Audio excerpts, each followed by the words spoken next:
Welcome back. This is the Paula Gordon Show, conversations with people at the leading edge. Bill Russell always is pleased to be with me in conversation. We're having with those. entirely too much fun talking about disaster. Well, but that's part of it. This is also vital. I mean, there's a life affirming piece of this that we tend to lose track of. It's real easy to say poor me, pitiful me, and woe is me, and become paralyzed by hopelessness. But there's this opportunity to engage life in ways that we have not in generations. Is that true, David Orr?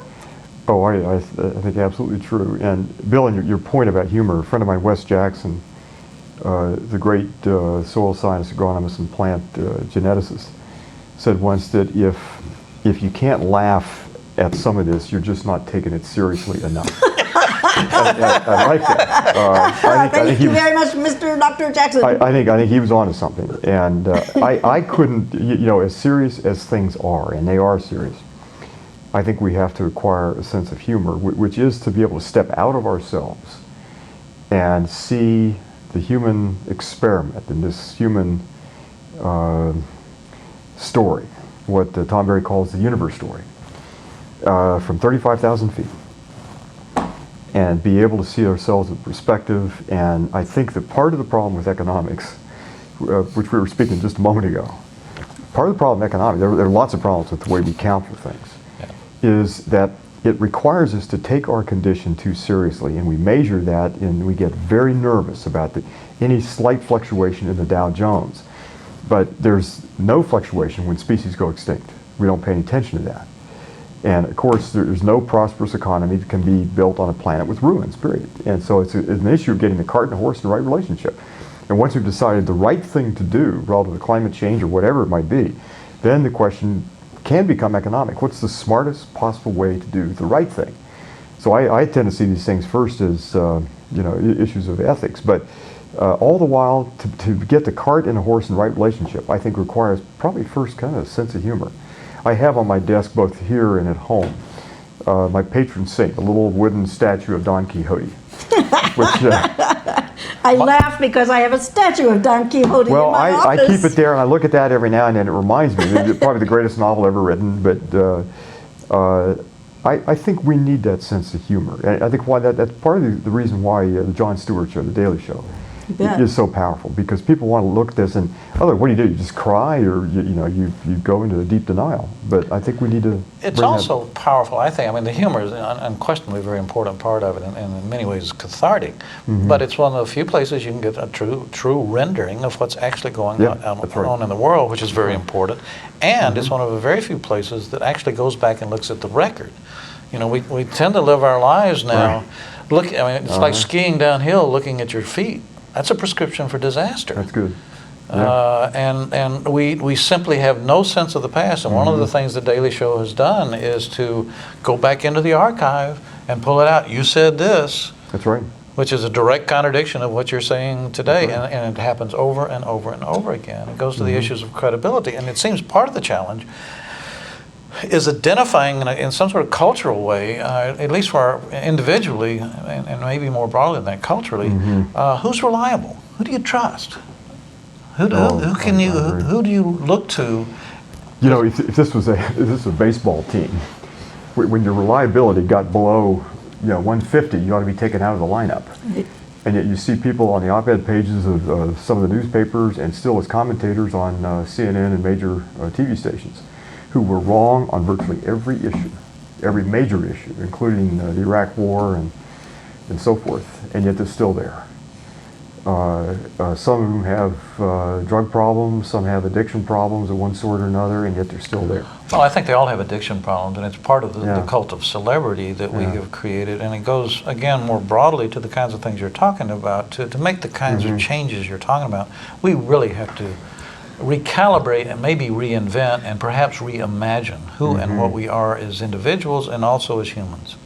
I want to make this very specific, because it could be taken as just a general philosophical conversation. It's not.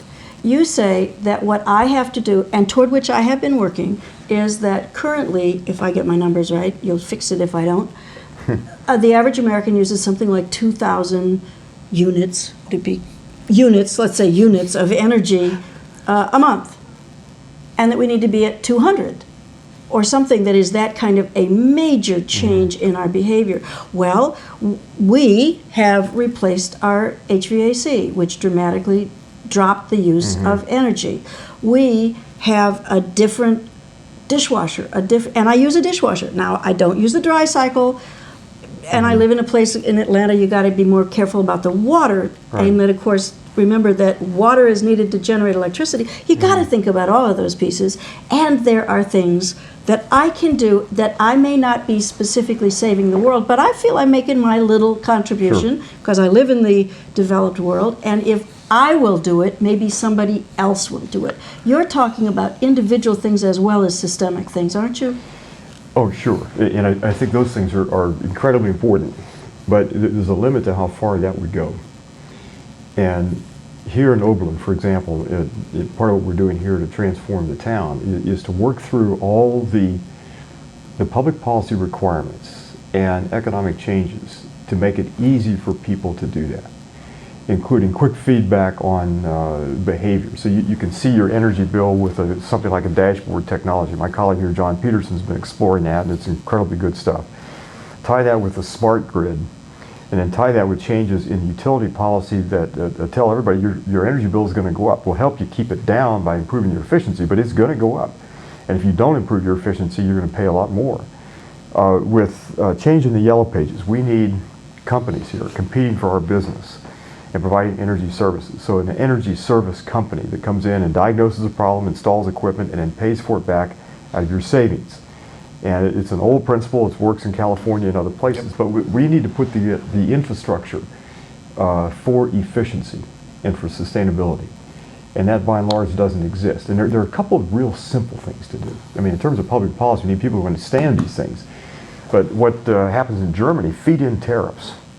So if you have a photovoltaic array on your roof, you don't pay the wholesale, you don't pay the retail rate and get the wholesale rate back. You're selling power at a preferred rate, which then changes the whole incentive structure. Then people who, Republican or Democrat, doesn't matter. They may not believe in climate change, that doesn't matter. But if they just want to make money, and those little changes in public policy, feed-in tariffs, would be incredibly important. The Canadians are doing that. I think Quebec Hydro is doing that. We're restoring a place as greenly as we can in Kimberley, British Columbia. On a very, very tight budget. And one of the really impressive things, in fact, one of the things that attracted us to the community is our first exposure to it, somebody with the city said, we're committed to being carbon neutral, the city itself, the city government, to being carbon neutral in 2010. That would be not 2020, not 2040, 7 weeks from not now. 2080. Wow.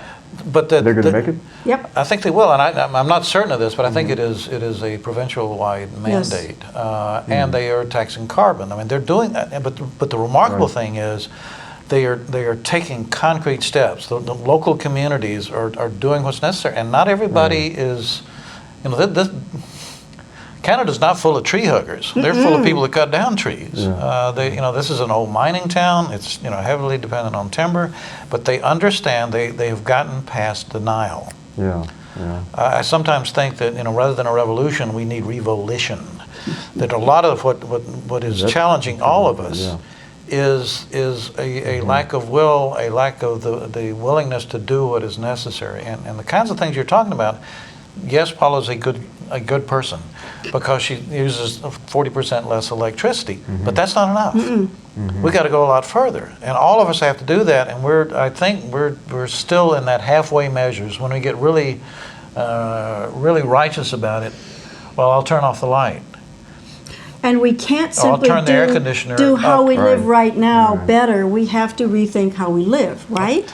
You're talking about a major cultural shift. Which has to begin where we are. And the public is still part of this consumer mentality and strong belief in technology solves everything and so forth. And technology can come to our aid in some ways. It doesn't, the disagreement I have down in the wire with many people who talk about climate solutions is it's not solvable. We've already committed to a substantial warming of the planet. That cannot be undone by any known means. So what can occur is we can contain the worst of what would otherwise lie ahead. And then how do we do that?